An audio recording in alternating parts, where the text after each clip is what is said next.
Hey everybody, welcome back to our YouTube channel How Logical. In today's video, I'm gonna show you guys how to log into your Dime bank account. For this guys, what you need to do is just open up any web browser as I have already opened the Microsoft Edge and bring up the search bar and type in Dime bank login and hit the search.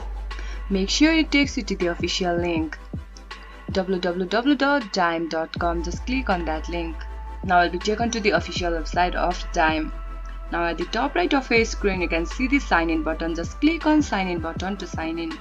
Now guys, over here you can either choose the personal or the business account. For now I'm choosing the personal. Now just click on the personal online banking.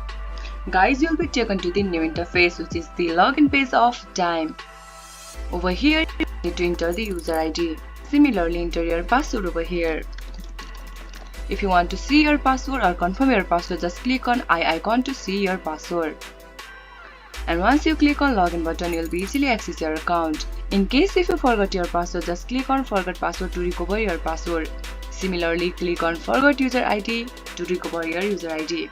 This much for today's video. If you guys find this video helpful, don't forget to give it a thumbs up. And do not forget to subscribe our channel. And also hit the bell icon for our latest video. And drop a comment for reviews and more content like this.